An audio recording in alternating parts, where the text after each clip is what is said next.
and operations, but they're using them alternatively. Some says no, DevOps is everything. Some says no, you need to add sec if it is security. Some may says no, you need to do this, you need to do that. So the terminology I'm going to use is mainly Microsoft terminology. It is, I would say, maybe 70-60% is common, but you might say see some differences. The biggest difference, I think, would be DevSecOps versus continuous security. So today we will cover the kickoff and the introduction, Microsoft DevOps taxonomy. Then for each day we will cover 2 sessions. We're okay? The pace is good? I'm moving fast, slow? Okay. So please try to challenge me. Let's be interactive and let me know if you have any questions at any time. Just raise your hand and hopefully we can discuss. So DevOps, the first thing, it is the why. Why we want to go with DevOps basically. So we're doing our work, everything is going fine, or everything is not going fine, as in each and every IT organization, I don't know. So everything is going fine. We're okay, we're happy, why we should change. And that's, by the way, the conversation that each and every organization had back then. When I started working in Agile and DevOps, I started working in 2004, and big organizations were saying, no, that is only for startups, because they are moving fast, they need to come up with a new product, etc. For big organization, no, that's not what we should do. So what happened is that small organizations started to adopt the fast pace of DevOps. They started to produce high quality products in a very short term, and they started to compete with very big organizations. And we saw that a lot of actually, if you look at the top 100 companies worldwide, if you go back to 2002, maybe you will find that there is one IT company or 2 IT companies. Now, if you look at the list, you will find out that the top 10, 8 of them is IT, and 8 of them were actually not there. All right. By the way, Google, Amazon, all of them are under the category I'm talking about, because they were just small organizations, started somewhere in a garage or in a dorm room, and then it became a very large organization. So the business is moving faster, even in government, by the way. There are a lot of things that needs to happen. The competition is fierce, and we need to release things very quickly to the market. So that's a fact. Do you have that pressure to release things to the market faster? There is always a deadline. We need to meet the deadline. We need to release before that date. I think the market share, you're not concerned about that. But again, I'm not here to talk about the specifics only of the government. I would like to give you the complete, comprehensive picture, okay? Now, hopefully, at a later stage, we'll come to discuss the specifics when we come in other sessions, when we discuss how to draw a roadmap and a strategy for your DevOps move, okay? So, each organizations they are looking for profit, or they're looking for a mandate, or they might have the target of sustainability. I think the ministry, mainly you're here, you have a mandate. You have something, you have orders, you have regulations, you have a role that you need to play, okay? So what we would like to achieve, we need to have faster business innovation, efficient use of resources, business agility and reduced time market, secure and predictable flexibility. Do you see a demand in your organization for any of those items? Faster business innovation, efficient, all of them, right? So even we're talking about government sector, and still we are under pressure to achieve those, and that's why we wanted to have we're looking to have this DevOps thing, because, but also, of course, what is important, the control. And I think for organizations, the government organization, and especially what I've seen in this region, it's mainly between speed, agility, and control. The cost, yes, but when in general in Gulf countries, the cost is not the first concern usually. It is a big yes now. Yeah, it's a big no. Yes. Yeah. Okay. So So we have to do all of this. But what is our IT challenge? The IT challenge is that business wants us, they want the flexibility, they want innovation, they want things to happen fast, correct? And we need control. We just feel that, guys, if we keep pushing so many services, if we keep doing many changes, if we keep doing things the way you want us to do it, this is going to be tough. We're not able to operate this environment. There might be a lot of risks. And also, there is also the concern when you discuss to the business, they say, do this fast. Then we start working, they keep pushing us for the deadline. We do cut corners, right? And then when something goes wrong, they come back to us and say, guys, you failed us. We say, yeah, we failed you because you keep pressuring us to a situation where we had to not putting enough time for security. Say, this is security. This is what you should do. Do you expect us to come to you and say, put some time for security or put some time for quality? You failed us. That was your problem, right? And we always get into this cycle. Who is bad and who is good? I'm old enough to, I worked over the last 20 years in so many organizations. By the way, the average time I spent in any organization is 1.5 years. So you can expect, in 20 years, I have changed over 12 companies, and every time I see the same problem. And even when I work in consulting and I go and work with organization, it's always the same. When you go and speak to the business, and when I say business, anyone who's not IT, anyone who's asking IT to do something, they will always say, those IT guys, they suck. When you go to the IT, they don't understand anything about what we do. Business. They're living in another world, right? It's almost everywhere. Everywhere. Is it here, happening here? You don't have to answer this. This is gonna be political. Okay. So we all have inefficiencies in our organization, and what happens is that we have development, we have IT operations, and we have business. Business, they have their own way of thinking. We have the IT operations who would like to keep things up and running. They don't want to get calls at night. No, they don't want anyone to call them and say at 2 a.m. and say we have the website is down. And we have the developers who are under the pressure of finishing the features that needs to go to production environment. Correct? These are the three main players. So what happens is that these are statistics that 40% of the work we usually redo, because we always rush the time. We don't do things in a proper way. We finish something, then we find out that we're not meeting the initial requirements, so we redo the work. And once we have things on a production, actually the cost is extremely high, right? If you find an issue early, then you can fix it. It might take half an hour. If it goes to staging or to testing environment, because sometime might have built additional functionality on top of it, it might take you half a day. If it went to production and now users has used that and they have already entered their information and they are now in the database, to fix this, it might take you hours or days, right? So now, worldwide, teams are adopting Agile and they're finding out that the existing way of doing things is not working. And this is always the first step we need to start with. If you believe, by the way, don't go for DevOps if you think it's just a buzzword and we need to speak DevOps. If you think that things are already working for you, you have no issues, there is no possibility for improvement in your organization, then you should not go DevOps. But I doubt that, because all organizations have their own challenges and all organizations are suffering from the existing way of work. And what we're trying to do now, and I'll show you that why, these are, by the way, I won't go over them, these are all statistics that says why this current setup is not happening, and it's not based on gut feeling, it's based on statistics, and I'll prove this to you as we go, all right? So what's the real job of IT? What's the real job of HR? What's the real job of finance?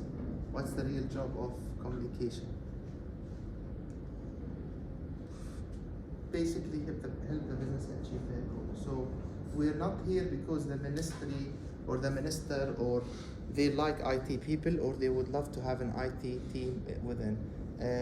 They will always have that question, and I think in government it's happening. By the end of the year, should we outsource or we should keep the team, right? Should we outsource this or keep this?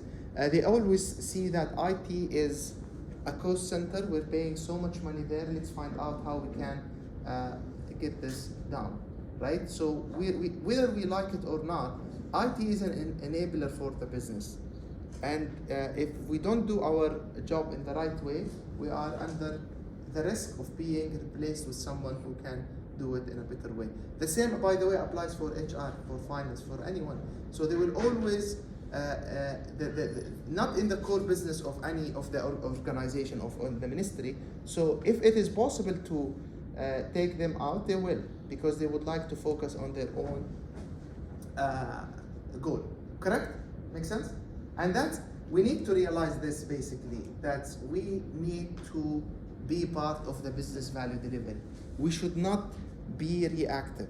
So, and that's one of what we do in DevOps. DevOps is not about saying, okay, we receive the request, let's put some, create some workflows, let's have some a stand-up meeting, and then we say, okay, we're Agile or we're DevOps.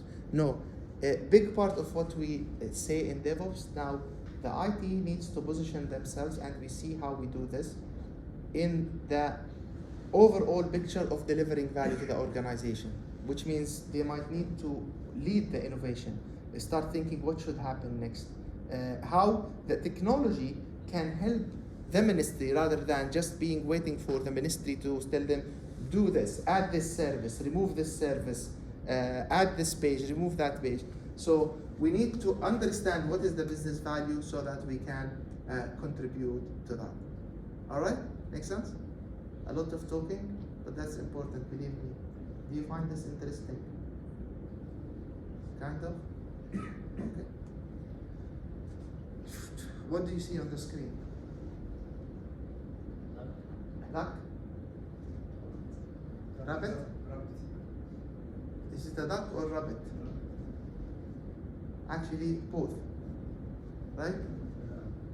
If you just, this is the eye of the rabbit, this is the mouth of the rabbit. If you look at the other side, this is the beaker of the duck, and this is the eye of the duck.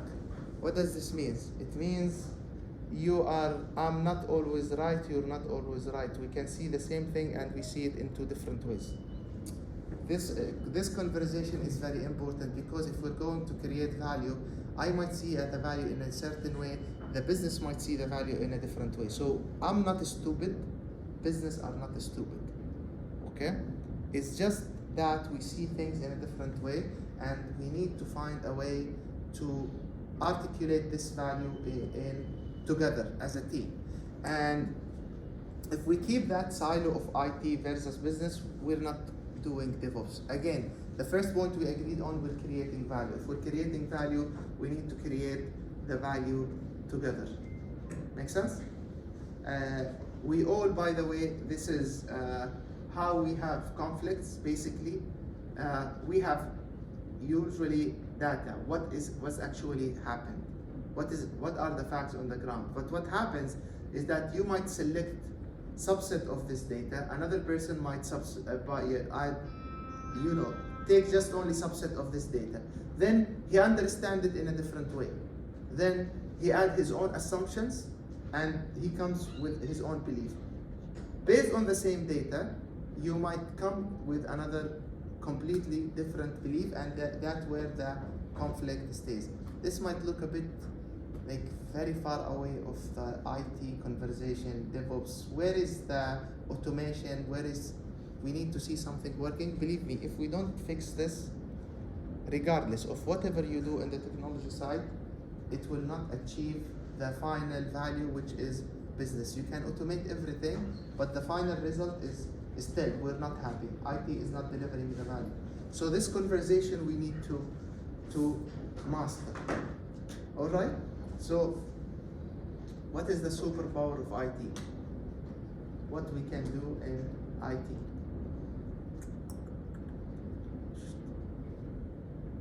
What is this? Have you seen this before? Right? Where? This is, by the way, coming from Untitled framework. What it says is we always we do a lot of activities, we do a lot of work, but many of the work that we're doing sometimes actually does not add any value to the organization. And when you start speaking with your manager or supervisor or director, hopefully if they are aligned with this, they will tell you, yes, what you did is good, but it's not aligned 100% what we're trying to achieve. Yes, you added automation, yes, you created a new, but look, how did it affected our overall goal? Nothing. It made your work easier maybe, it made things happening faster within your department, but if we look at the overall picture, nothing has happened. It's still the same. And sometimes we have a lot of requests that keeps coming, do this, do this, do this, do this, do this. And we feel bombarded by the sheer amount of requests that we get, right? And we cannot push back. So what would be the way to push back is to say, okay guys, how this is aligned basically with our mission? How this is aligned with our objective? How this is aligned with our critical success factor? One important thing that we always say in DevOps, we run a value conversation, not a features conversation. Not do this and do that or do this. You have 5 items you need to finish. Okay, I'll finish them. What is the value of them? What do you expect to get out of these? Because as an IT, I'm part of the value creation. I need to understand, because I might suggest something easier. I might suggest something that might create value in an easier way. Make sense? So why I'm saying that? Because again, we're paving the way. The way. If I started talking to you about the different practices, and we'll come to this. So we will when we discuss. I'll go back. That's too much.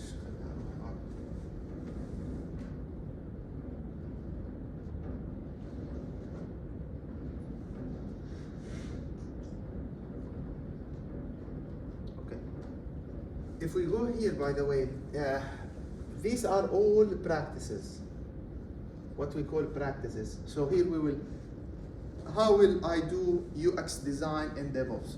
How I would do architecture in DevOps? How I would do testing in DevOps? How will I plan for my release? How will I plan for my project?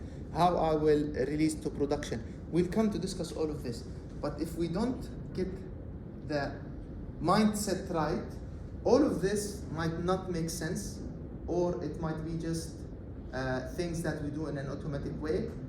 We might keep doing, and the same example I gave at the morning, we might keep doing, we don't know why we're doing it, but we're just doing it because it is DevOps.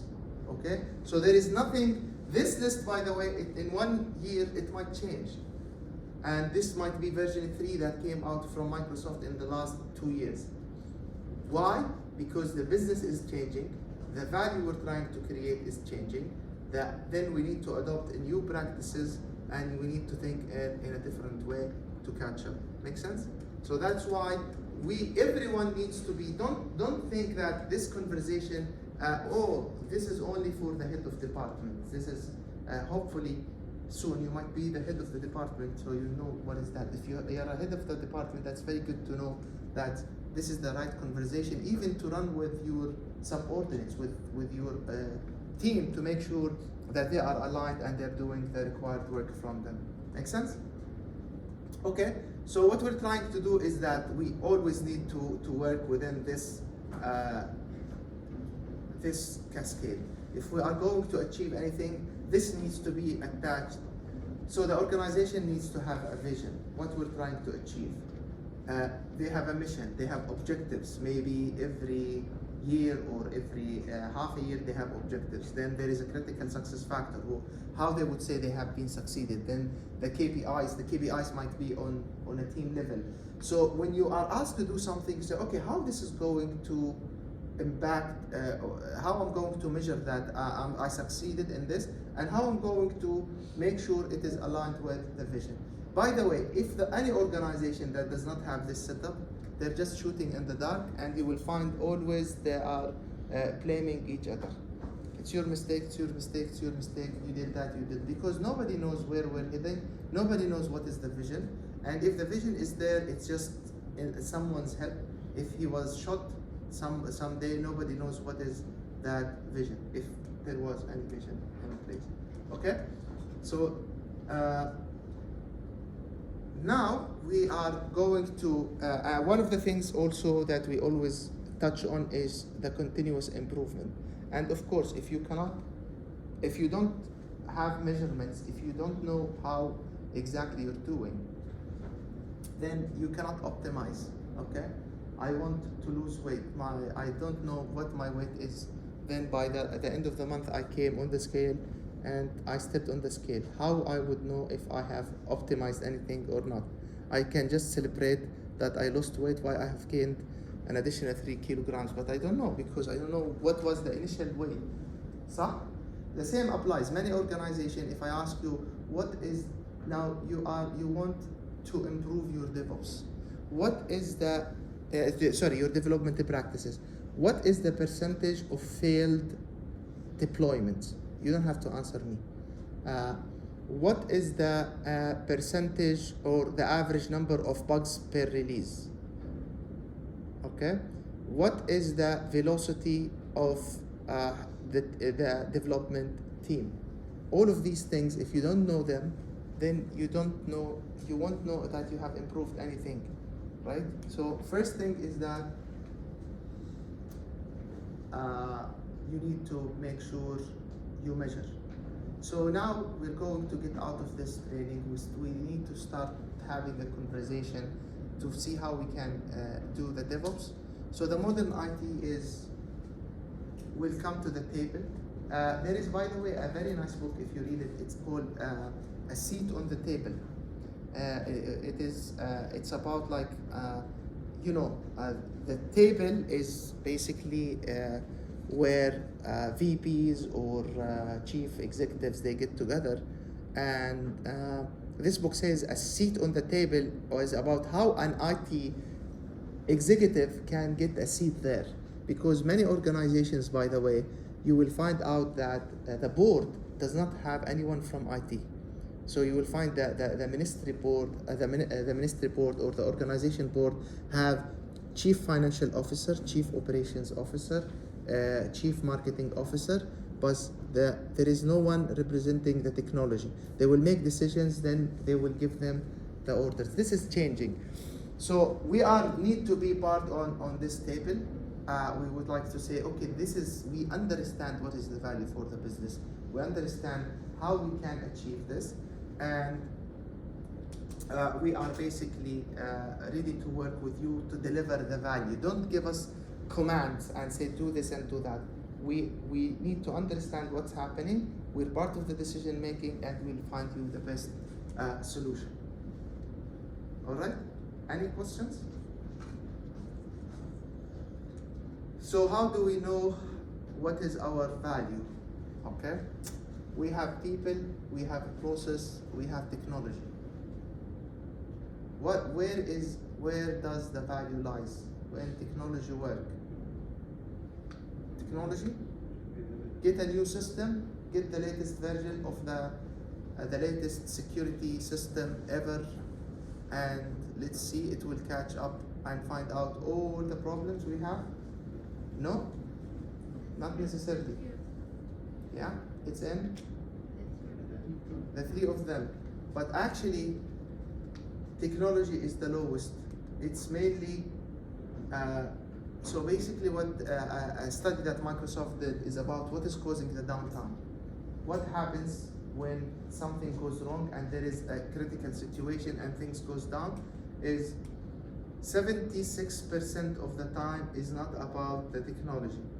76% of the time it's because of people or the process. What do we mean by this? People, it means people are not trained. People, they don't know what they're doing. They don't know the objective of the task. They don't know why they are doing this. And the process, there is no clear process on how they do something. They might start to deploy or upgrade domain controller. The procedure is not clear. They start like this, then they start finding out that services are going down here and there.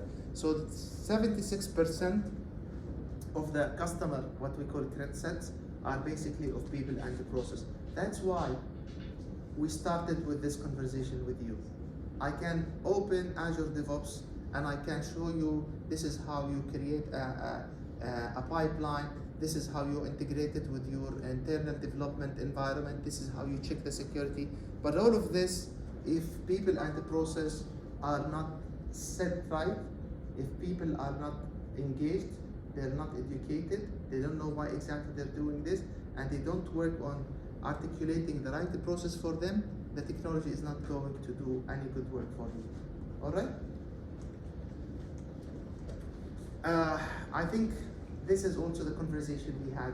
Many organizations look at IT as a cost center. Sometimes might say, okay, they're a cost center, but we're happy with them. They're okay. Others would look at, no, they are basically business enablers. We can rely on them to come up with new ideas, support us with critical work. And some organizations look at them as a strategic asset. Strategic asset means as the market changes, the market is moving fast, our IT are able to innovate. They lead the innovation. They can move with us. And believe me, this is not a dream. This is something that has been achieved in many organizations. And at the same time, many organizations failed to achieve this. Okay? So why?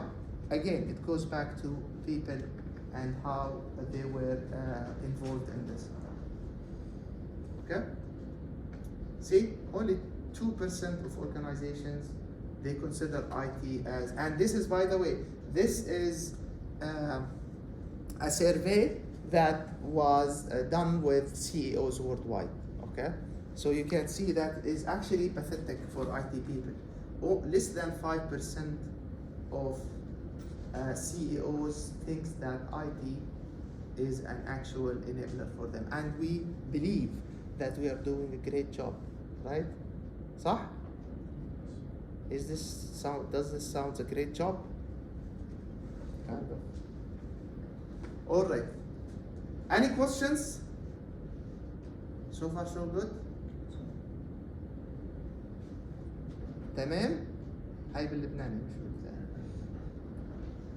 Okay, good. طيب. So what are the let's now look at what exactly we do in IT. So what are the things that we do in IT?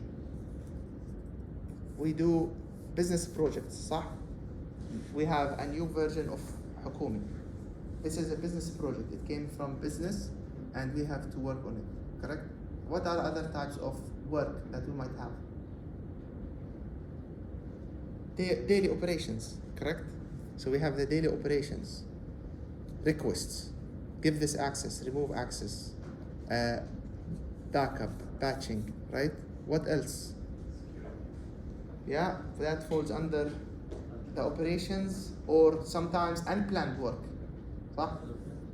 We have put our plan, we're moving forward, we're very relaxed, we think we can deliver on time, then all of a sudden we had an issue in the existing old hukumi, the production environment, and we have to fix it.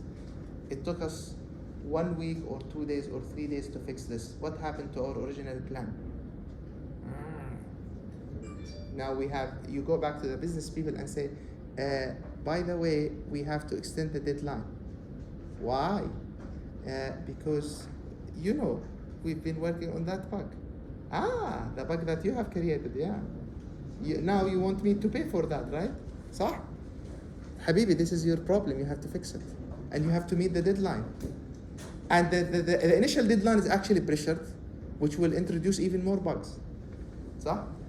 So we keep in this hamster wheel and we keep chasing. So we need to understand, before we see how we can create the value, we need to understand what is the different types of work and how we will put them in the same in a certain context, so we can handle all of them and deliver the value to the business. So we have the business projects, we have the internal projects. Sometimes we might come up with internal projects. We might say, okay, we would like to implement or Azure Devops. Is this a business project or an IT project? It's an IT project, right? So because the business, they don't care if you implement Azure Devops, if you implement GitHub, if you have a new system, that does not mean anything to them. Unplanned work. So the business project is actually what creates the value. The internal project is what protects the value, right? Because why we'll be doing DevOps project? Why we would like to implement Azure DevOps or GitHub? So that we can deploy faster with less issues, right? Because to deploy what? To deploy Hukumi, which was a business project. So we would like to create the value for the business, but that's not enough. Even when you create the value, they will come back to you, and if something goes wrong, they'll say, okay, that's your problem. So you need to protect the value, you need to maintain the value, and you need to recover the value. If something goes wrong, you need to return the value as soon as possible. And these are the different types of work. And when we come to the planning sessions, we need to start discussing how we could handle all of this. If we put a deadline, the example I gave, and we put a deadline for a business project, and then we start getting so many other requests, how we're going to handle this. Make sense? Okay, so what is a technical debt? Have you ever heard of the technical debt? Is this concept new to you? Yes, this is not right. Yeah, so what about financial debt? I know I have to pay something to the bank. I have a loan, صح؟ أنا أول واحد ارفع ايديكم ما تخافوش كلنا مديونين. ولا الحالي. Okay, so the technical debt is something you do from a technical perspective, and you know it's not done in the right way, but you have to do it to meet a certain deadline. But then at one stage, it will come back and it will bite you. So that's what we're saying. In Agile and in Devops, we say, okay, Habibi, anything you try to do like a shortcut, believe me, sooner or later it will come back and it will bite you at one stage, and it might be even worse than what you have expected or what you have anticipated. All right? So we need to be always paying attention to the technical debt. I think we're all familiar with this. And since Stone Age, humans have been doing this. We're busy, we're busy, we're busy, we're busy, right? If you ask them, what is the value of the work you're doing? I don't know, the supervisor asked for this. Okay, Mr. Supervisor, why is this? Because it came from the minister office, right? And by the way, one of the techniques that are always used in an organization where the culture is not right is that the CEO has asked for this. Can you say no? Because I'm going to use this against you, صح? All right? So it doesn't, what matters, it adds value or it does not add value. And if the Mr. CEO would like me to create the value, he needs to put the right vision. He cannot put a vision, then say, now, no, forget about the vision. Let's do this. Why? Wallahi, I worked for one organization where every time I get into a discussion, I was the CTO, and every time I get into a discussion with the CEO, why we need to do this? Because it's my money. طيب حبيبي, your money, this is not the way of doing work. And when I resigned, he said, who do you recommend to become for me to hire as a CTO? I said, no one. He said, what do you mean? I said, you bring a slave master, you tell him, okay, do this, he will do it. If you don't want people to understand why they need to do this, what is the value out of this, they're not going to create any value for you. So forget about that. So again, we need to understand what we're trying to achieve so that we can create that value. There is a good saying that says, improving the daily work is more important than the daily work itself. So it's not just about keep finishing work. Sometimes if you improve the way you do the work, yes, there might be some delay, at the beginning, but then after you achieve the first batch of work, then the rest of the work will become easier. Make sense? Digital transformation. Do you have a digital transformation program in the ministry? Have you ever been in such discussion? So, by the way, digital transformation, if you open LinkedIn and you search for digital transformation expert, I think 50% of people on LinkedIn, they mark themselves as a digital transformation expert, okay? Because it's a buzzword, so everyone talks about digital transformation, but in reality, it's not happening in a lot of organizations. Because if you would like to have a digital transformation, if you're going to become, to help to make the IT enable your business, then you need to look at these things. And by the way, what is the meaning of a digital transformation? There is a concept of modernization and the concept of digital transformation. Anyone knows the difference? So now we moved from Exchange on-prem to Office 365 on the cloud. Is this a digital transformation or modernization? This is modernization. So a lot of organizations and people mix between the two concepts. Modernization means I use the newer version. I moved from using Java version 8 to Java version 10. I moved from, like I have a legacy system, I put it in a container and I put that on the cloud. This is all modernization. None of this is a digital transformation, okay? A digital transformation is about engaging your customers. Basically, many organizations, they have product managers who decide what needs to be done. We don't get any feedback from the customer. We don't understand what the customer are looking for. If we don't do this, then we're not doing digital transformation. If we don't empower employees, and big part of this, by the way, the DevOps transformation, we don't say DevOps implementation, we say DevOps transformation. The DevOps transformation is part of the digital transformation because big part of it is about empowering your employees. Your employees knows what the value, your employees can make decisions, and we'll come to discuss this in the planning, how we can make the teams, how we shift the work from being top down, where someone comes up with a mandate, then the middle management comes up with a plan, then there is a project manager translate this into a schedule, while the team are just executing according to that plan, into something more empowering to the employees, okay? So you need to empower employees, you need to optimize your operations. Again, that goes back to the previous slide I showed. If you say, no, we're in a hurry, we need to finish this, you're not paying any attention to optimize your operation, good luck with your digital transformation, okay?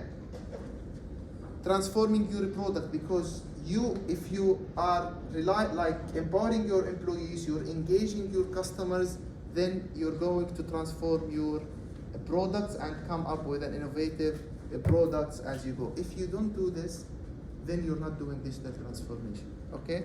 And again, many organizations say we do digital transformation. Believe me, I think less than 10% they really do digital transformation.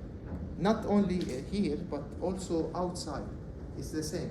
And a lot of organizations, they really suffer, okay? Why do you think they can't do digital transformation? So I can bring Microsoft, PwC, or Deloitte to help me put a plan for digital transformation, right? I have money. Would that work? It's not easy. It's not as you go and buy it, okay? You cannot buy digital transformation. It's a transformation. Things needs to change in people's mind, in the way you do work. You cannot buy this. We have a saying in Arabic, إيش هو؟ الفلوس مش كل شيء. صح? Some people, they argue against this, but I really believe in that. Even if you have a lot of money, if you don't change the people, if you don't change the mindset, if you don't think in a different way, So why I need to do a digital transformation? That's a question you need to ask yourself. Do I need to do DevOps transformation? You have to ask yourself, because it's a big thing, by the way. And does it worth it? You have to answer this question. So one of the main reasons of this workshop is that if you would like to embark on a DevOps transformation journey, you need to understand what's waiting for you and what are the challenges you are going to face, and you need to make a decision. Is this the direction I would like to go with? Yes, it is good. I would start achieving faster results, etc.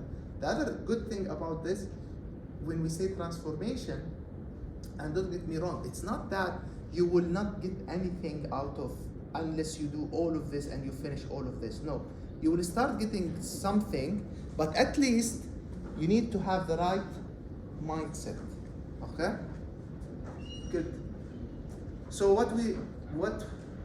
to achieve the digital transformation, to help the organization, what are the things that we need to do? We need to shorten cycle times. Do you know what's the meaning of cycle time? Yeah, correct. Cycle time is the time between you start working on something till it's delivered on a production. This is the same like the lead time. No, the lead time is the time between it was requested till it is on the production, right? So there is the lead time includes the waiting time before you start the work. All right. We need to improve quality, availability, security. We need to optimize resources and eliminate waste. We need to deliver innovation with digital era velocity. This is what digital transformation is. But we have the deadline. How I'm going to meet the deadline, then I have to sacrifice the quality. What I'm saying is insane, because you cannot get all of this. This is what experience tells us. You cannot deliver fast. You cannot, with an optimized, improve the quality, and at the same time optimize the resources and coming up with innovation. You're dreaming, my friend. صح؟ تغطى منيح. Okay? And by the way, that's true. It's happening. It's not a dream. It's just, again, I'll go back to the main point. It's just a change of the mindset. We're going to change the setup, the rules, how we do the work, then this will work. But if you keep me within the same limitations, right, where you say, oh, employee, you just do what you do. Don't ask. We have a deadline. No, we're not going to change the concept of the deadline. Right? Then it's not going to happen. So are you saying we can achieve Yes. the all four work together? And I'll show you now. Although they look as like, when I look at them, these are like constraints, like anything. Yes, and they're tension constraints. يعني, if you usually say, if you would like to get higher quality, give me more time, صح? Yeah. So we're usually in a constrained setup, either this or that. But if we take one step back and we think, could there be a way? No. To deliver something within the short period, even faster than what you think of as a deadline, okay? But again, with an improved quality. This is not magic. We will show you how we're going to do this, inshallah. This goes against every conventional methodology that we follow. صح. They're all project constraints. Correct. That's why I said at the beginning, you have to, there is no red lines. Okay? So PMB, I don't care. Exactly. That's what yeah. I don't care. Okay? By the way, PMB does not work. I have been training PMB for 10 years. No. I don't think it works. That's a big discussion. In IT, it does not work. Yeah, and you can cherry pick things that will work for you. I'm not saying you can implement everything in PMP. but Software? you can have things- Unless you have all the requirements clear and all of them documented in details. Yeah. All of this, all the designs are ready and everything is clear from day one, you will have so many issues. And in software, we don't have this in place. So I'll show you one example of how they did this, but not in IT, how they did it in Formula One. All right. Let's hope it works.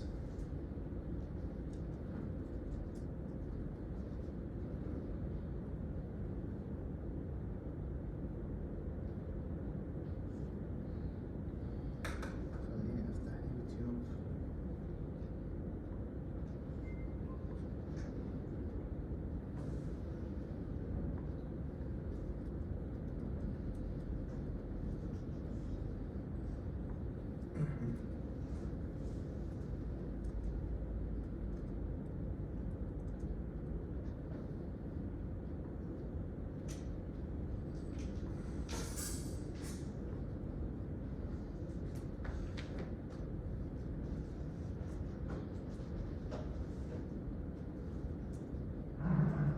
But Holland comes in for a pit stop.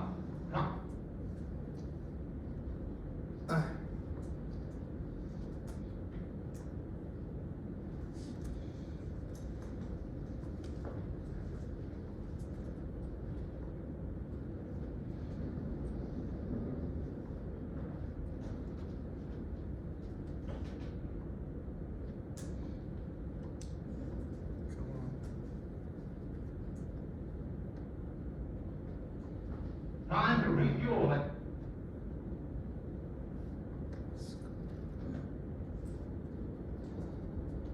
Sorry, I'm just trying to get this here.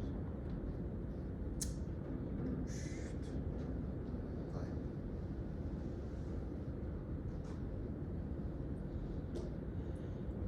Because it's full screen. Huh? It's because it's full screen. Because it's full screen? So if Huh, it's خلاص. full screen.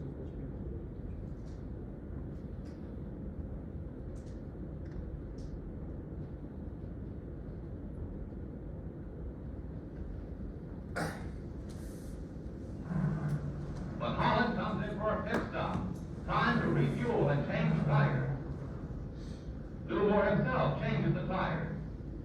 Only 4 crew members, including the driver, are allowed to work on the car. It's a tense time. Holland stays in his seat, anxious to get away. Let's watch.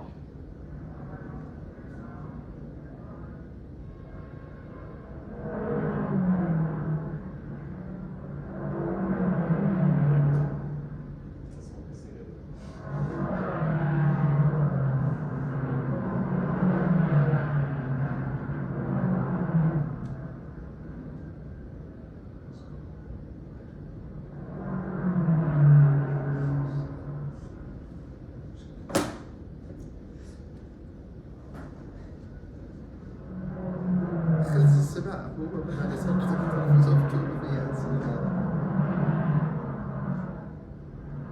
The tires are changed at last. A crewman polishes the windshield as Holland moves away just 67 seconds after he stopped.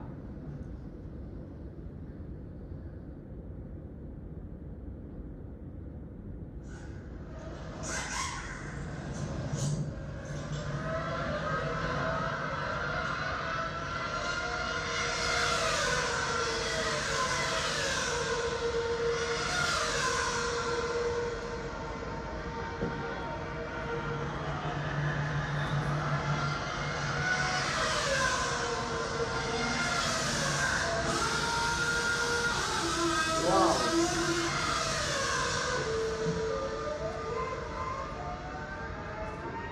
Can you see the difference?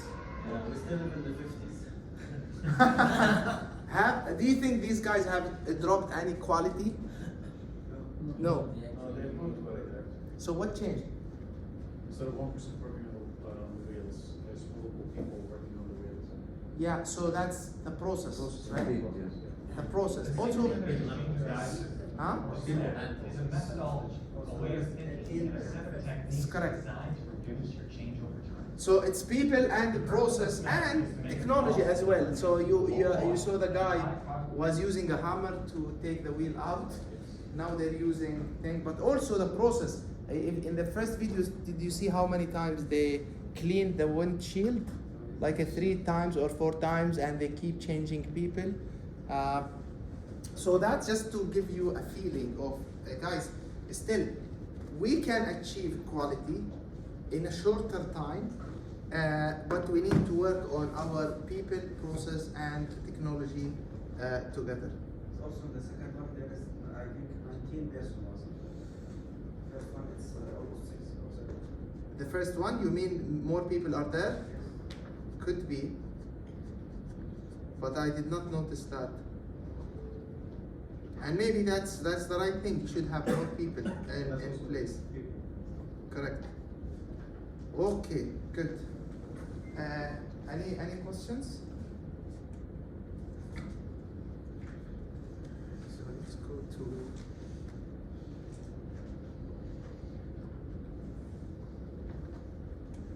Okay, so this is what is. Have you seen this before? This is called the Devops Cycle, and it's the infinity because it is continuous. It's continuous collaboration, continuous integration, continuous deployment. It's not something like it starts at a certain time and it stops at a certain time. It's a continuous effort. So from what we have discussed so far, so what is DevOps? Do you know this example they give, the elephant in the room? So they have put an elephant in a room, so the elephant cannot move around in the room. Then they blindfolded people and they said, okay, try to find out what's inside the room. Okay, so if you come from the ear side, you think that's what it is. Okay, that's what's in the room is the ear is in the room, big ear. If you come from it depends where you see this from. So there are so many definitions. So sometimes I say, okay, DevOps is about teams collaboration. Some teams might say, no, it's about automation. It's about writing infrastructure as a code. Some might say, no, it's if you're doing automation, that DevOps, etc. So if you go on the internet, you will find so many definitions. There is no one clear definition. That's why many organizations, they came out with their own definition of DevOps. Okay, so if you go and read about DevOps, you might find a lot of these things, and some of them, by the way, are misleading and might be wrong. So that's why what we're trying to say, saying, okay, what DevOps is, what is not DevOps. If you're doing this, it does not necessarily mean that you are DevOps organization. Okay. The first thing is not automation. Automation is part of it. If you're doing automation, but your culture is still in the old way, if the business people are not part of the value, that's not DevOps. Some organizations, they do automation, then they stop, and they think that's DevOps. Site reliability engineering. You ever heard of this concept? We will discuss this in more details. It's basically coming from Google and how they ensure that their services are up and running all the time. They apply many practices called site reliability engineering. Some might say, okay, if you do site reliability engineering, if you have a pipeline, deployment pipeline, and if you have infrastructure as a code, you are doing DevOps. Again, this is not the complete picture. DevOps is not a designation. So some organizations, if you go to LinkedIn, you will find out some organizations, they're asking for DevOps engineer. Okay, that's a wrong terminology, because DevOps, everyone is doing DevOps, not a single person. He should be called automation engineer. He's the one who's usually helps in deploying and configuring and maintaining the DevOps tools. It's not DevSecOps, BizDevSecOps, SecOps. There are so many terminologies that are coming and people try to come up. Now it's just DevOps. And DevOps covers security, DevOps covers equality, DevOps covers, that's it. Now, it started as an abbreviation for development and operation, but now it covers everything, okay?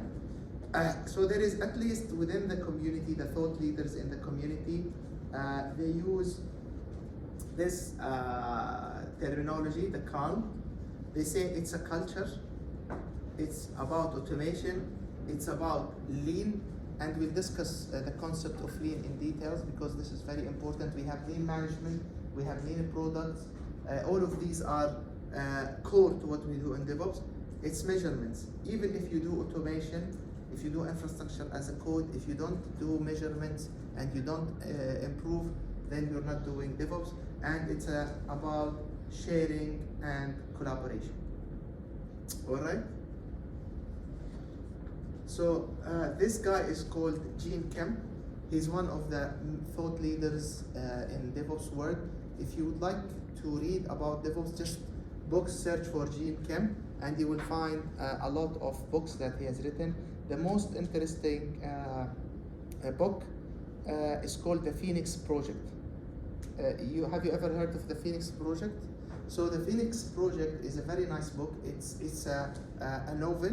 It's a story. He's putting a story for an IT operations manager who has been recently assigned to an organization, IT organization, that has all the IT issues you can imagine. So when you read it, most of the time you will be like smiling, oh, this is what's happening. This is what's happening in our environment. Then he gives you the journey, how he was able to transform his organization to overcome all of these challenges. It's a very interesting book. It's called The Phoenix Project. So seeing there are really three things required to make DevOps happen. One is the cultural component, the other part is tool and technology, and the third part is architecture. You need a great technology practice, which includes automation.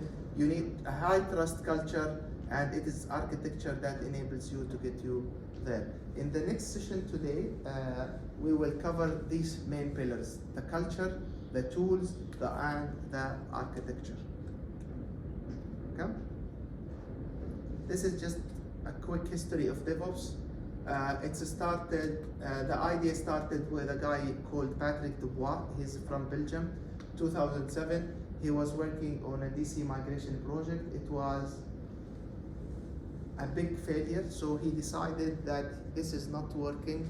We need to look for new ways of doing things. Also, there has started a discussion mainly led by a guy called Andrew Schaefer about the Agile infrastructure and how they can make Agile infrastructure. Then 2009, I think it was really a milestone in the DevOps world. If you are old enough as myself, you remember Flickr? Who lived in the days of Flickr? Flickr, they did a presentation how they do 10 plus deployments per day, and it was like wow, because everyone was deploying every 3 months or every 6 months. They follow the old cadence of doing things. So they presented how they do this in DevOps. How they do this in 10 days. The term was still not there till Patrick went back and he started something called Velocity, and now it was officially called DevOps in 2009. Okay, then the history continued. I think 2015 marked a very important point for big organization, because before that, if you speak to CEOs, CIOs of the big organizations, government, banking, they will say this is only for startups. It doesn't work for our organization. In 2015, as per a report published by Gartner, by 2011-12, by 2015, DevOps will evolve from a niche strategy employed by large quality provider into a mainstream strategy employed by 20% of the global 2,000 organizations. That's where big organizations started to look for that. The first State of DevOps report was published. Have you ever came across the state of reports? Not necessarily the DevOps, the Agile, the project management.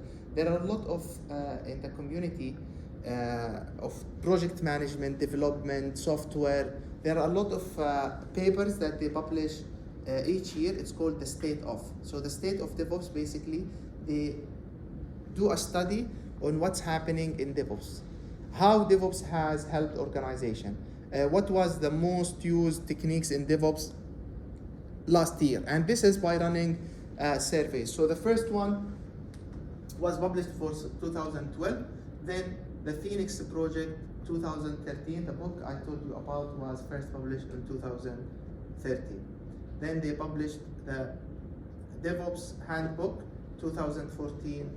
The Devops Handbook was published in 2014. By the way, if you read the Phoenix Project and the Devops Handbook, I think you will cover almost like 80 to 90% of all the knowledge that you need to know about DevOps and various DevOps practices. The topic is very wide. It includes a lot of details. But at least you understand what is going on and how the world is thinking. Now,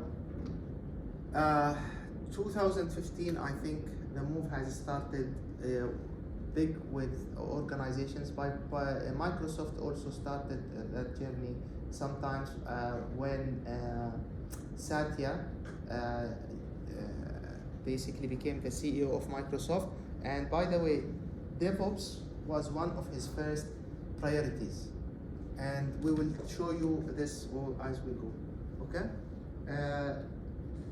In the Phoenix Project book, they have said, okay, there are main three ways of DevOps. Okay, so under these three ways, everything falls. Okay, so you need to do mainly three things. You need to have what we call the system thinking. Okay, what is the system thinking? Have you came across this concept?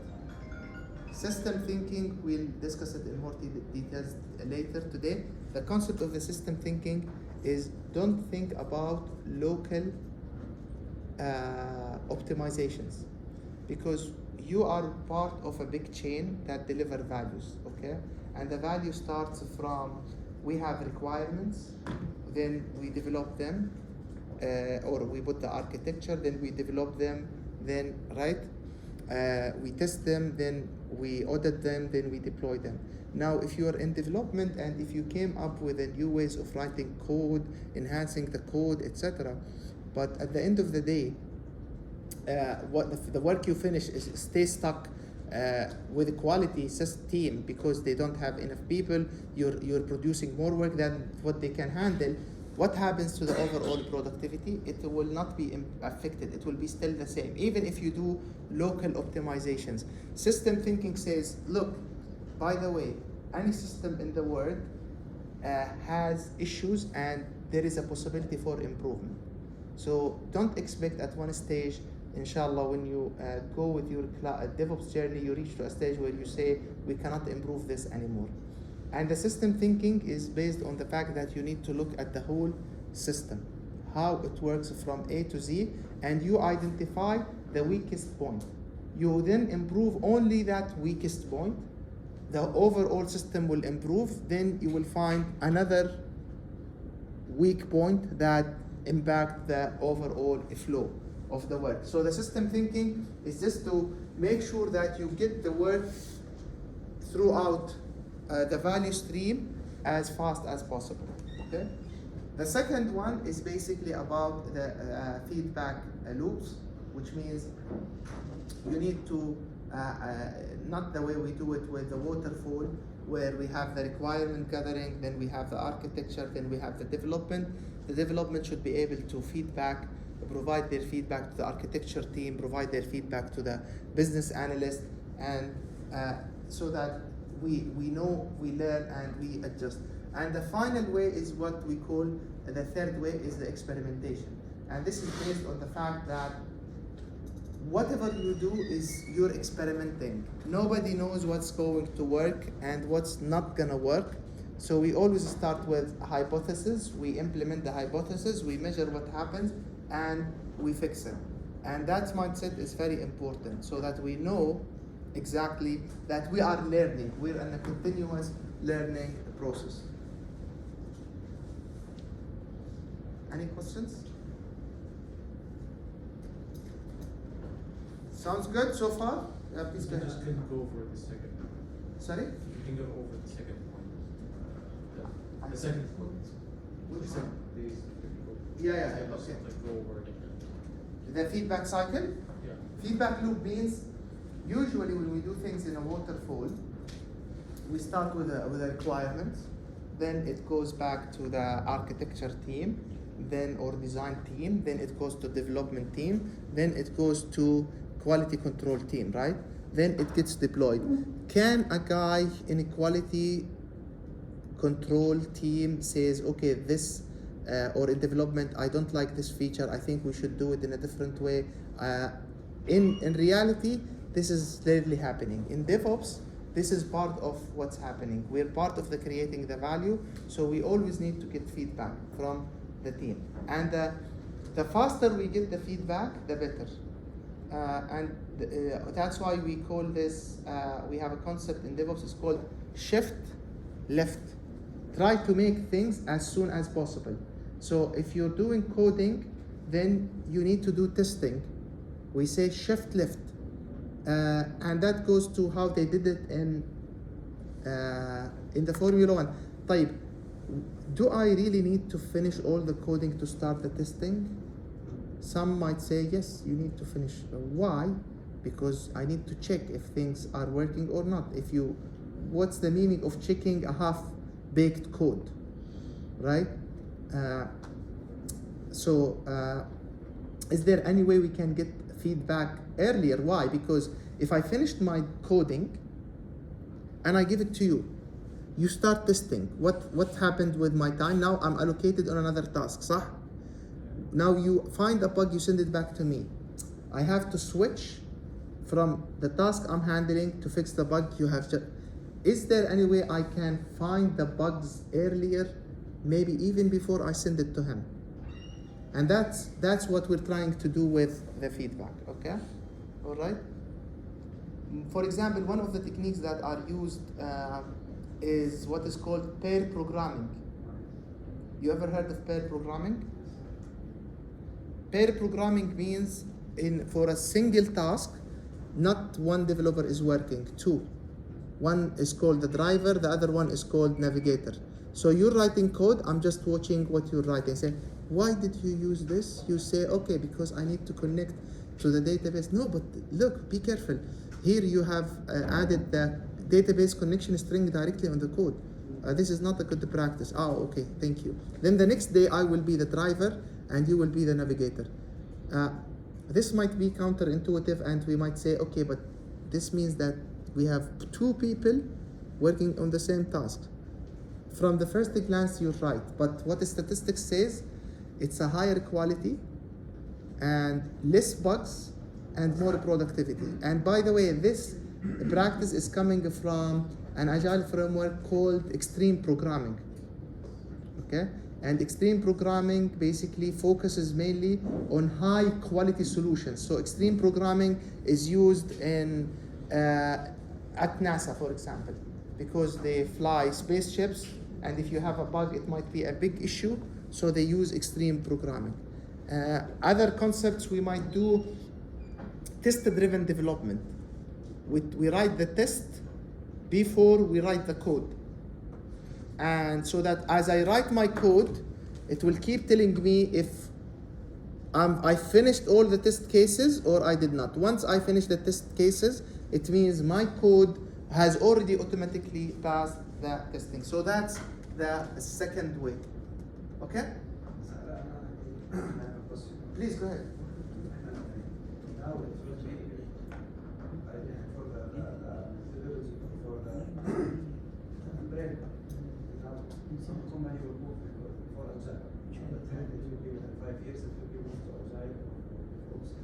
PMB started integrated with Agile. IT started integrated with Agile. And all of them has the commitment. IBM started also with Agile. All of them has they're specialized, they're way. But at the end, it will be like one umbrella, but a new methodology. Or a new way. If you follow up, why we will follow up Microsoft, we will follow up with PMB. For me, PMB is the best one. Agile, PMB is the best one. For, as example, for our real maybe for DevOps or for Agile, to find this mindset in Europe, in our Arabic country,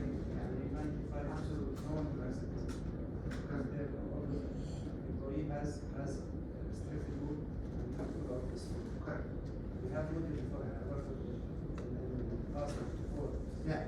For the strategy. The strategy started from the employee. Yeah. We have three of the strategy was we have built vision. We have 3 or 4 for strategy meeting started very Correct. every 3 months. They will sit with the team, then team leaders, then managers. And then they will collect the ideas and also they have there is a team, they build a new team, they call it innovation team. Correct.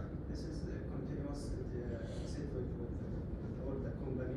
Anyone has idea, they will try to support him and to look to deliver.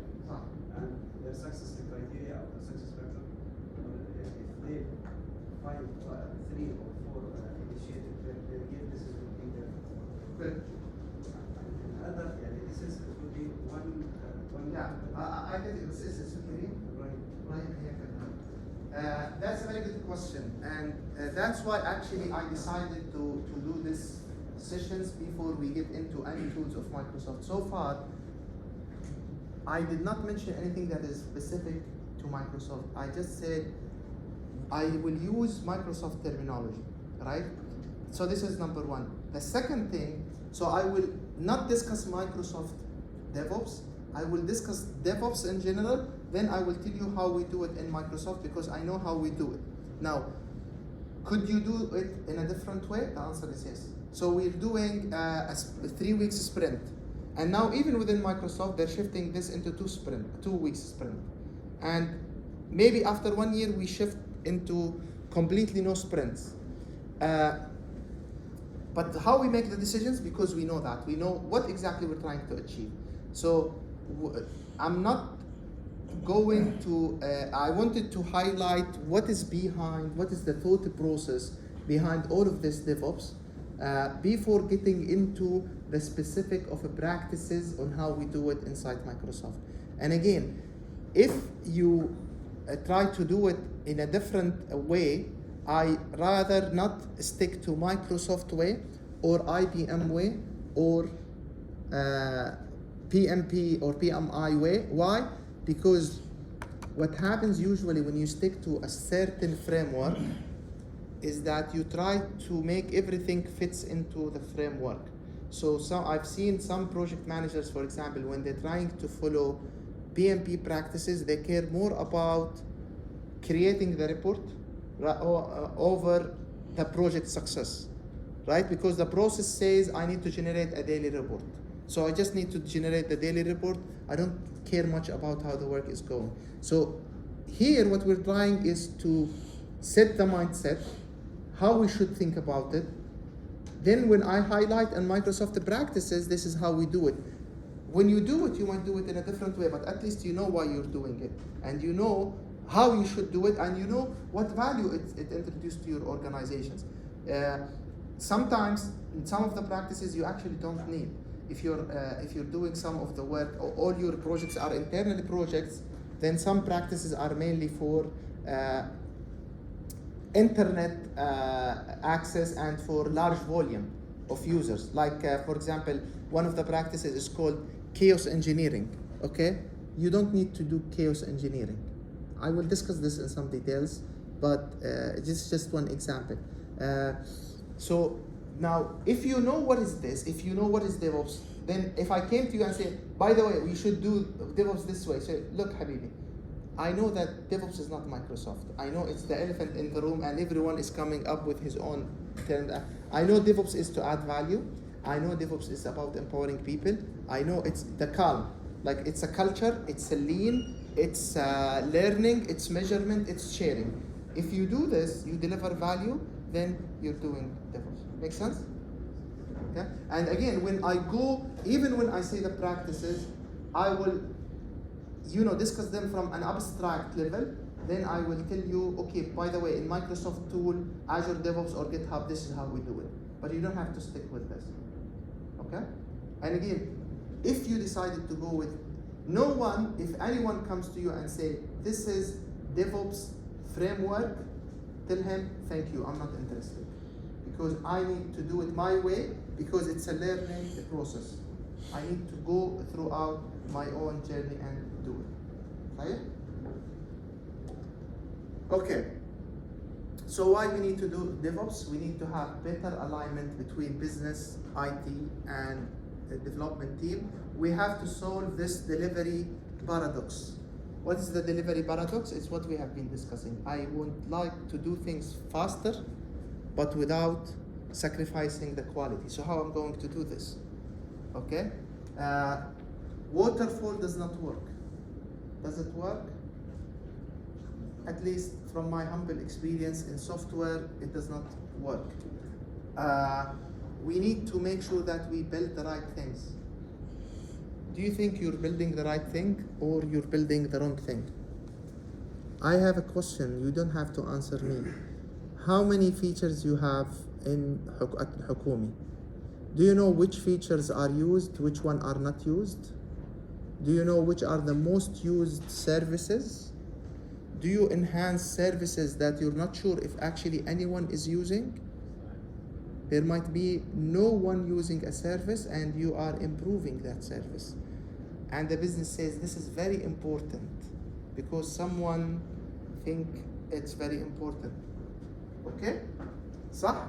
So again, when we look at these things, we will see how we're going to help with the delivery paradox. By the way, a lot of the things that we do and they come as a mandate as important, they are highly overrated. There is a company called Signal 37. It's a small startup, but now it's a big company. They have only they have only 37 employees, and their profit is 50 million per year. So the profit, and they are all working from home.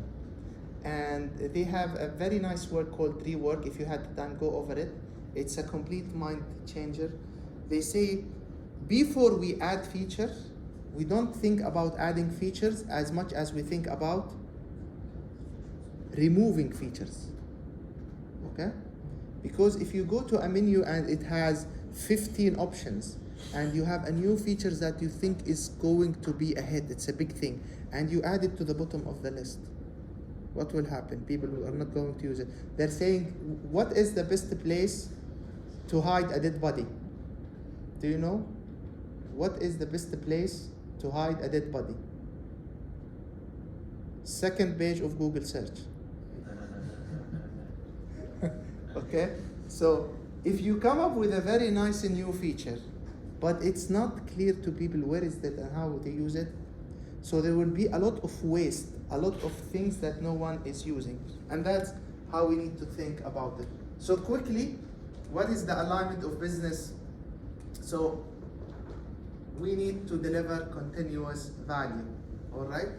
Continuous value means 60% of app gets to the market late. 70% go to the market missing functionality, so that's poor quality. 5 months on average to create a new app, only 28% of companies worldwide create an app in less than 3 months. Do you know what I like about these statistics? Is previously when we used to go and speak to decision makers about DevOps and Agile, they would say, this works for small companies. الدكاكين اللي انت شغال معاهم. No, these are statistics now. Right, it's a proven, we have studies that says this is what's happening. And sometimes your organization, do you have such statistics for your organization? No, so, okay. So at least you need to know this before you know that it works for you or it does not work for you. صح؟ الحقيقة مؤلمة, by the way. Sometimes I get kicked out of some meetings. They say, مين هذا? Get him out of the room.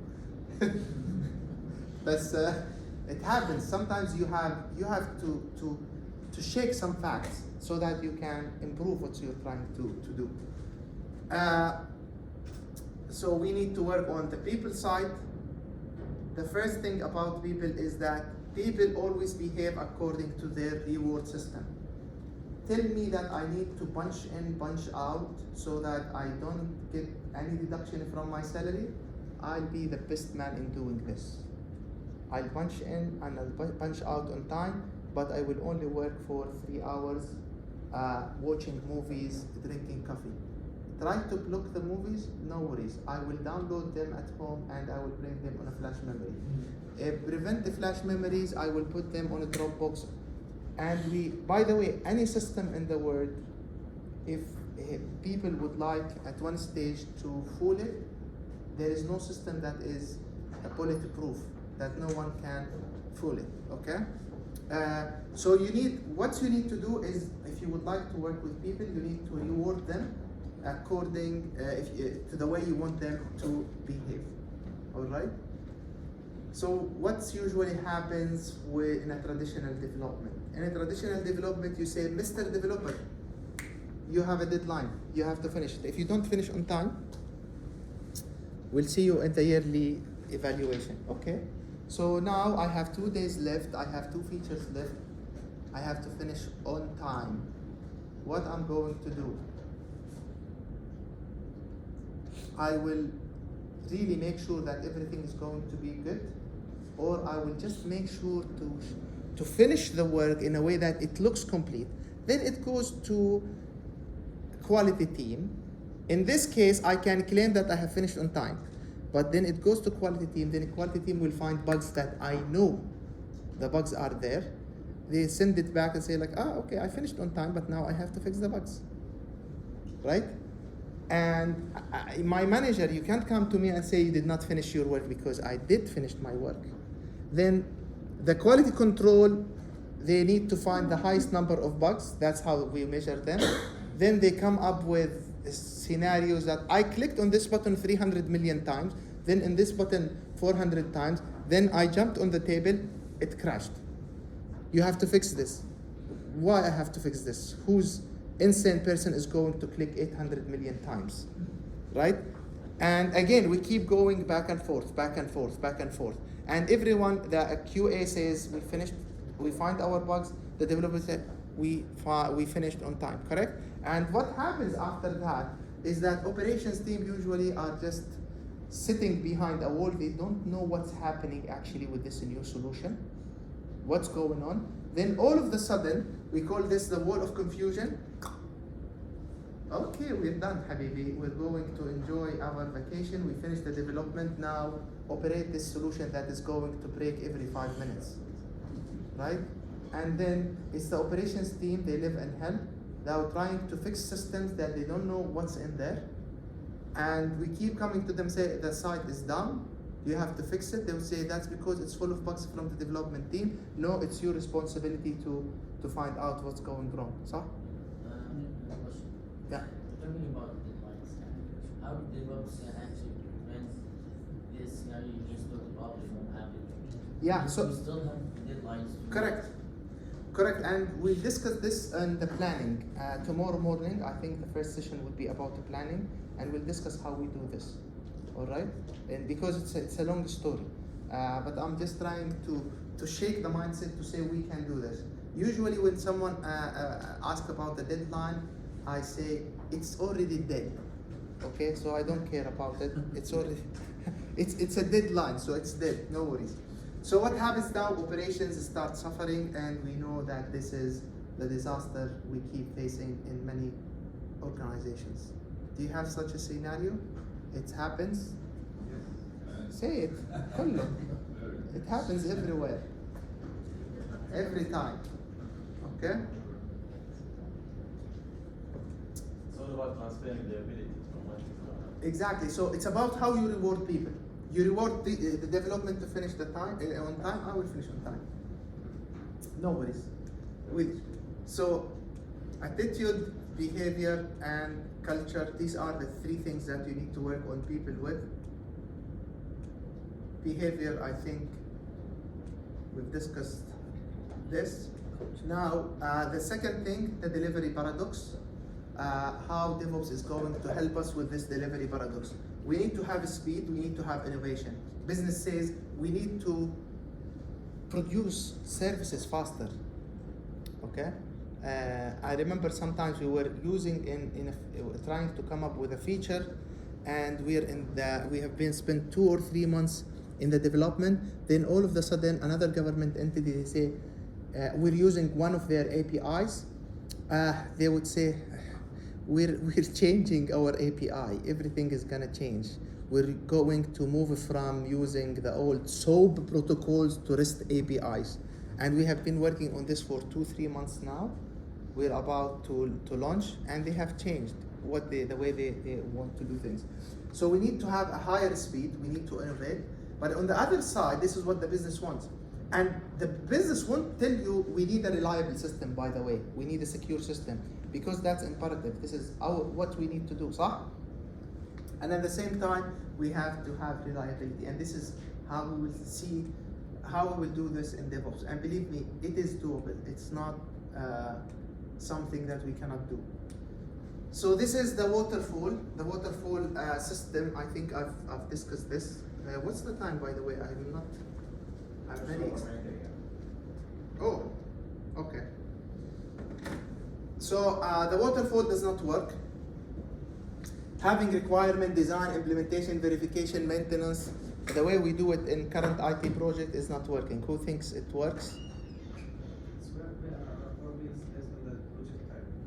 Based on the project type, صح. But most of the time, when we start software projects or IT projects, there is no real clarity about what we're trying to achieve, صح? Again, sometimes it works if we have everything clear, but what's the percentage of time we have everything clear? So sometimes, by the way, you might go with the traditional way of doing things if it works for you, okay? But we will see also based on statistics where you have higher possibility of challenge of success. So if a project, I would put it this way, if a project works for Agile, if a project works for Waterfall, then it will work for Agile. But if the project works for Agile, not necessarily it will work in Waterfall. So even if you think you have all the requirements clear, you are clear about what you're trying to achieve, if you do it Agile, it will succeed. If you do it traditional, it will succeed. If it's the opposite, no. Okay? So this is from, I think, the State of DevOps report, or the State of Agile report. So you will see that like the failure percentage of Waterfall project is higher than Agile. Again, does Agile guarantee success? No. And by the way, we have shifted from talking from DevOps to Agile. Agile, by the way, is part of what we're doing in DevOps, okay? Because Agile focuses more into, at least the frameworks we're familiar with, such as Scrum, is concerned with the development aspect. It does not speak about how to come up with the requirements.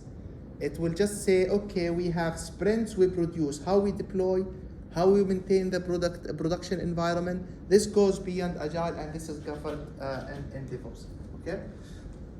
Have you ever heard of the Sentinel Project? So this project has worked at the end. مع إن أنا شخصياً I hope it did not work. This is one of the spying projects that was done by FBI.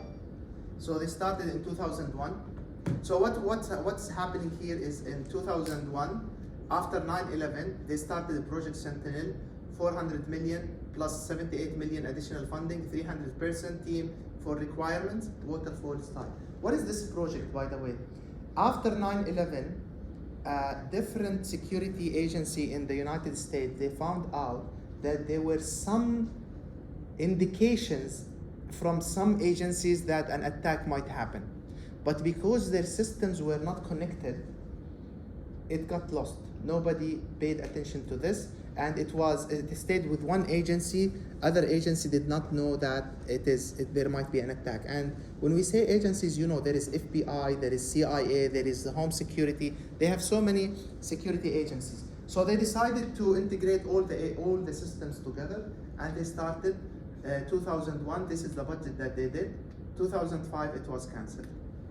Nothing was achieved. 4 years, 400 million, 78 million additional funding, 300-person, nothing. 2006, a new project, 425 millions, waterfall style. 2009, it was rejected by stakeholders. 2011, internalization of the project, 400 to 40 individual, 300 million, Agile approach, Scrum. In 2011, they had the pilot version. See, in 1 year, they had a pilot version. Here, first one time it was cancelled. After 3 years, it was rejected by stakeholders. 2012, it went live and they can now have all their systems integrated. Okay? So that tells the story, but in a very tragic way. It's not necessarily what's happening in all organizations, but it's just to prove that doing the waterfall in software projects might lead to less opportunities for success. Now, the fourth thing that is going to help us, we need to make sure that we do the right thing. What does this mean? It means there is nothing useless as doing efficiently that which should not be done at all. Okay? So again, how many features we improve, we add more features, and we don't know if anyone is using it or not. This is, by the way, is all waste. It's an effort that goes nowhere just because someone thinks it's a good idea, and we don't measure that, we don't know if it's working or it's not. Good? So in theory, every feature that goes out, it needs to be built on a hypothesis.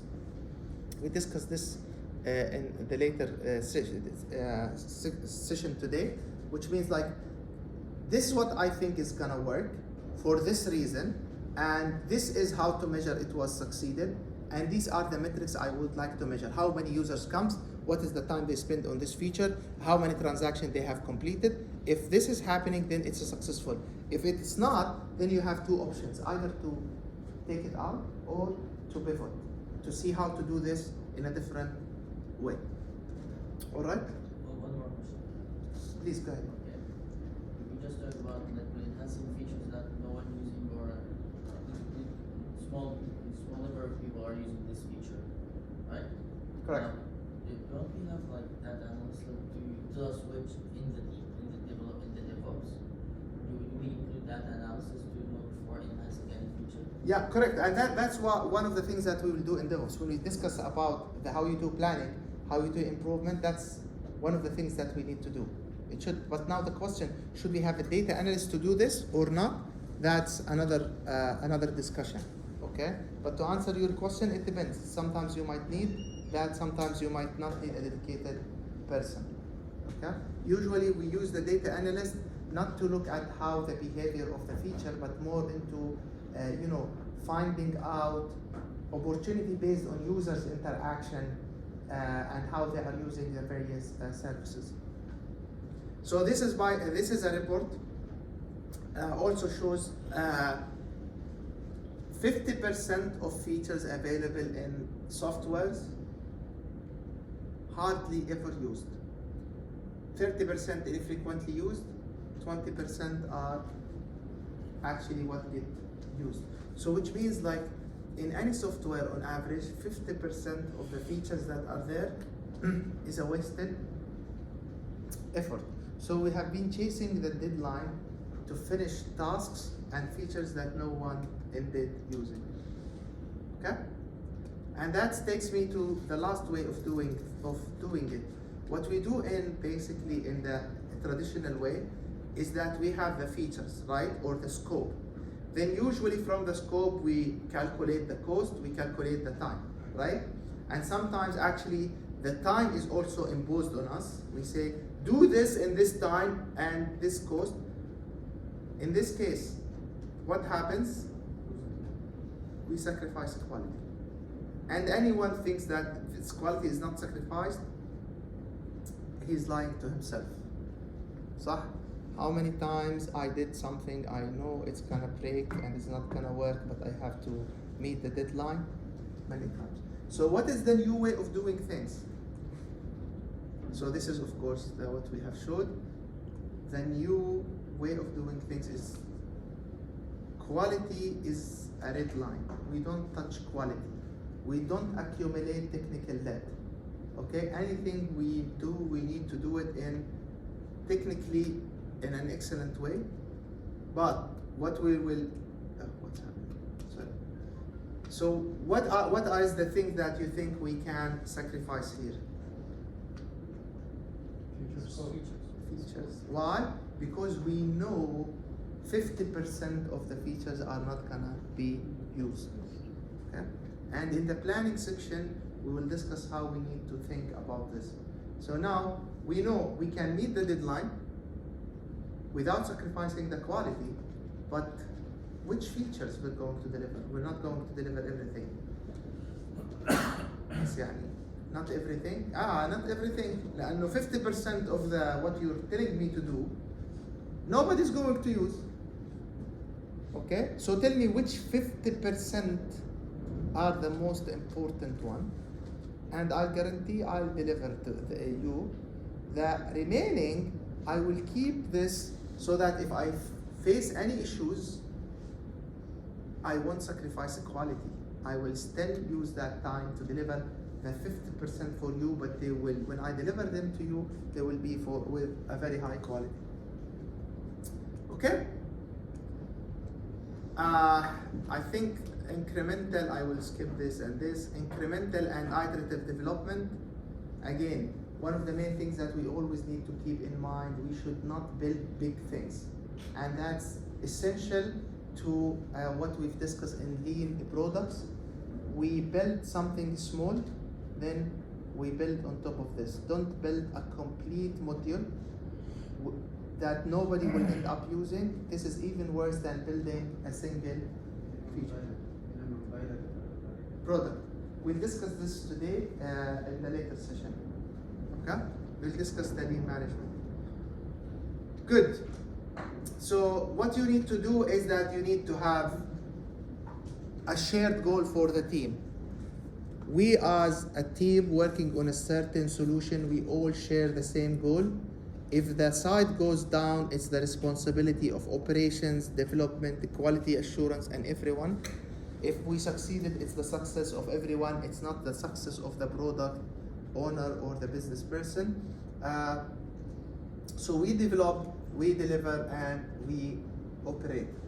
Now, the good thing is the state of DevOps, which gives us insights about what's happening in DevOps worldwide.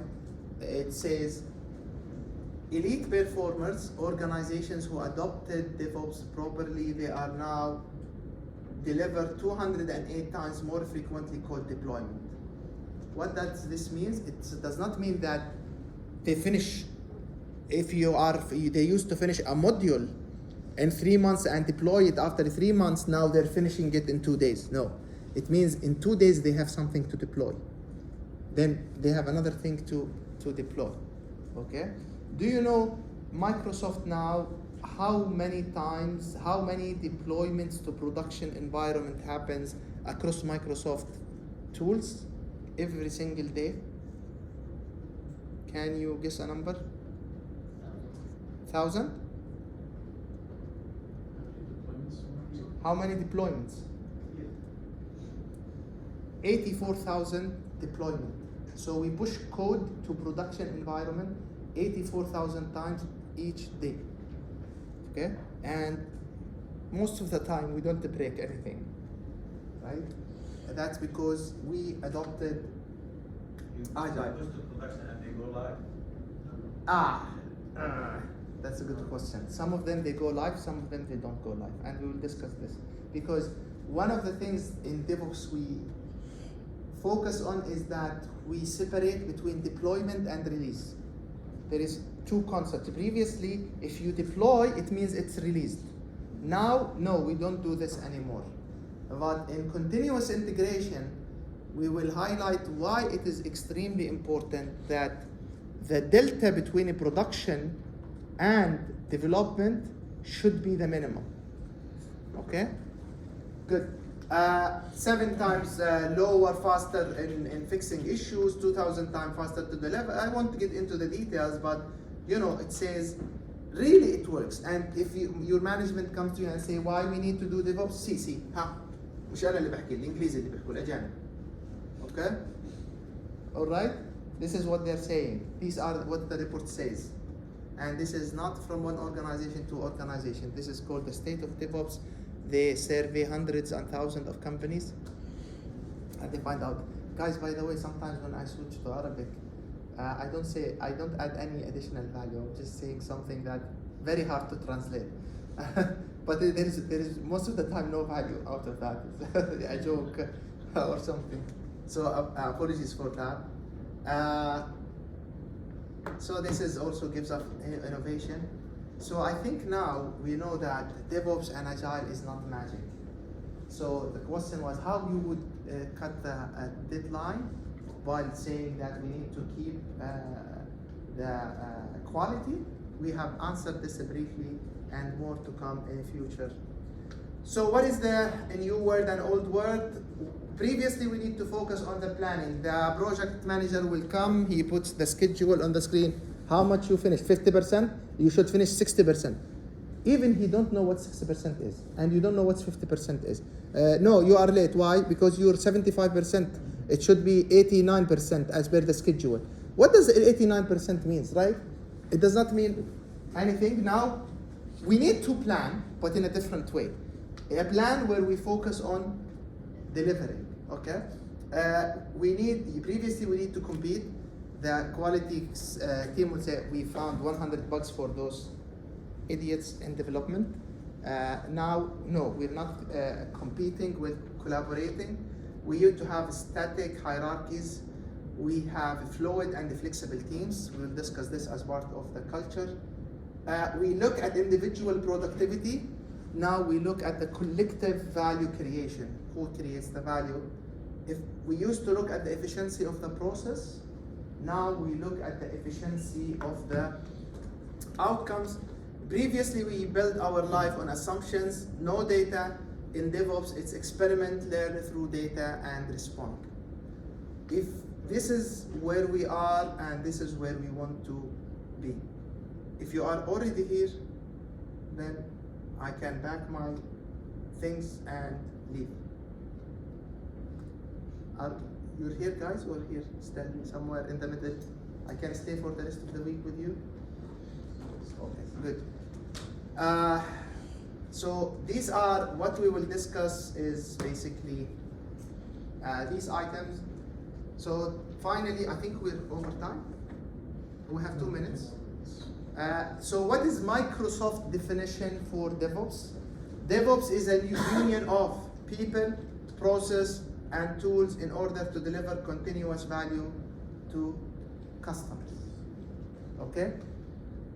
Continuous is a key word, people, process, and tools.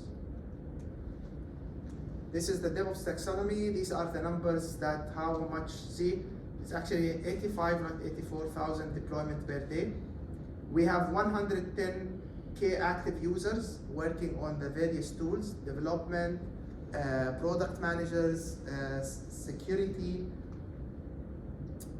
We do 4.6 million builds per month, 28K work item created per day, and 2.4 million private Git commit per month. So the number of effort that is doing is huge, and this is all was empowered by DevOps. Okay, these are just how we used to do things. 4 to 6 months milestone, horizontal teams, personal offices. Now we have team rooms. We'll discuss this as part of the later session about the culture. So instead of horizontal, we're now doing vertical. So the team is vertical. You have a team, we call them feature team. We have people specialized in all of these items. Whatever skills are required, we bring them together into what we call a feature team. This is how we do the planning cycle. We plan for 12 months. Then we have this called scenario. This we call session, 6 months. And then we have the plan for 3 sprints. And the sprint is a terminology used in Scrum. It means an iteration, 2 to 3 weeks of work.